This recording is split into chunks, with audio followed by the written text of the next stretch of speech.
নমস্কাৰ ইডুকুৱেষ্টৰ আন এটি ভিডিঅ'লৈ আপোনালোক আটাইকে স্বাগতম জনাইছোঁ।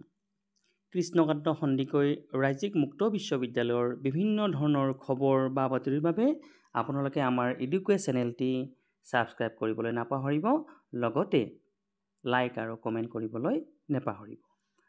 আমি বিভিন্ন ধৰণৰ কৃষ্ণকান্ত সন্দিকৈ ৰাজ্যিক মুক্ত বিশ্ববিদ্যালয়ৰ লগত জড়িত বিভিন্ন ধৰণৰ নটিফিকেশ্যনসমূহ আমি পাঠ কৰোঁ। তাৰ লগতে আমি বুজিবলৈ চেষ্টা কৰোঁ কি ধৰণে নটিফিকেশ্যনখনত দিয়া থাকে। আমি আজি এই যিখন 4/12/2024 তাৰিখে বাহিৰ হোৱা যিখন নটিফিকেশ্যন সেইখন আমি উলিয়াই লৈছোঁ, পঢ়িবলৈ আমি চেষ্টা কৰিম। Regarding master degree 4th semester project viva practical examination of KKH SOU with reference to the university's notification তাৰিখ লিখা আছে 4/12/2024। It is hereby informed to all concerned master degree 4th semester learners of KKH SOU who are appearing for the 4th semester examinations 2024 and are scheduled to appear for the practical only for MSCIT. Project report evaluation and viva voice examinations that prior to participation in the viva voice examination, learners are required to pay the dissertation fees of 1,000 to complete the evaluation process. Payment details to দিছে, deadline দিছে 14/12/2024 তাৰিখ, payment method to দিছে। তাৰ পিছত দিছে it is observed that some learners have not paid the dissertation fees yet. As such, in order to facilitate the payments, the examination viva voice is rescheduled as below. অৰ্থাৎ ইয়াত লিখা আছে যিহেতু কিছু সংখ্যক শিক্ষাৰ্থীয়ে ডিজাৰ্টেশ্যন বা প্ৰজেক্ট ভাইভা যিটো এক্সামিনেশ্যন আছিলে তাৰ যিটো ইউনিভাৰ্চিটিৰ ফিজ আছিলে 1,000 সেইটো পে'মেণ্ট কৰা নাছিলে, যাৰ বাবে তেখেতসকলক 1,000 rupees পে'মেণ্ট কৰিব কৈছে ডিচেম্বৰ মাহৰ 14 তাৰিখ অৰ্থাৎ 14/12/2024 তাৰিখৰ আগত বা সেইদিনাখন হ'লেও হ'ব, তেখেতলোকে পে'মেণ্ট কৰিব কৈছে আৰু তাৰ বাবে এটা নিৰ্দিষ্ট লিংক দিছে।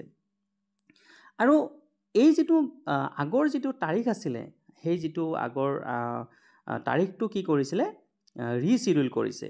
এতিয়া ৰিচিডিউল ভাইভা ডেট, এতিয়া ভাইভা ডেটটো ৰিচিডিউল কিমান তাৰিখে কৰিছে। The scheduled date for the project viva examination has been updated accordingly as below. Learners are requested to check the revised schedule and ensure timely payment to avoid any inconvenience. এতিয়া কোনো অসুবিধা যাতে নোহোৱাকৈ আপোনালোকে যেতিয়া আমি ভাইভা এক্সামিনেশ্যনৰ কাৰণে যাতে আমি এপিয়াৰ হ'ব পাৰোঁ, তাৰ বাবে 1,000 ফিজটো সময়মতে দিবলৈ ইউনিভাৰ্চিটিয়ে আপোনালোকক আহ্বান জনাইছে। আগৰ যিটো আমাৰ তাৰিখ আছিলে, তাৰিখটো আছিলে master degree 4th semester project viva আৰু প্ৰেক্টিকেলটো হয় অনলি ফৰ MSCITৰ কাৰণে এক্সামিনেশ্যন 2024। অৰিজিনেল ডেট আছিলে 8/12/2024 তাৰিখ আৰু নতুন সময় আছিলে 10 AM to 4 PM আৰু নিউ ডেট এণ্ড টাইম আছে 22/12/2024 10 AM to 4 PM। অৰ্থাৎ আপোনালোকে প্ৰায় এটা গেপ এটা পালে নিজকে প্ৰিপাৰেশ্যন কৰাৰ কাৰণে আমি কি ধৰণে প্ৰজেক্ট ভাইভাৰ কাৰণে আমি প্ৰিপাৰেশ্যন কৰিব পাৰোঁ সেই সম্বন্ধে আপোনালোকে নিজকে প্ৰিপাৰেশ্যন কৰাৰ কাৰণে আপোনালোকে এটা সময় পালে।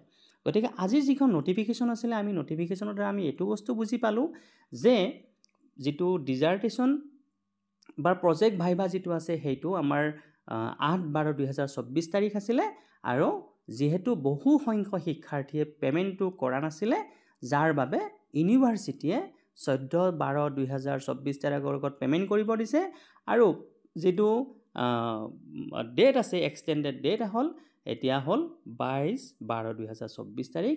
আশা কৰোঁ আপোনালোকে এই নটিফিকেশ্যনখন অতি সুন্দৰভাৱে বুজি পাইছে আৰু আপোনালোকে 22/12/2024 তাৰিখে সময়মতে আপোনালোকে নিজৰ চেণ্টাৰত উপস্থিত হ'ব। আজিলৈ নটিফিকেশ্যনখন ইমান ধৰণে আমি পঢ়ি আমি এইখিনিকে বুজি পালোঁ।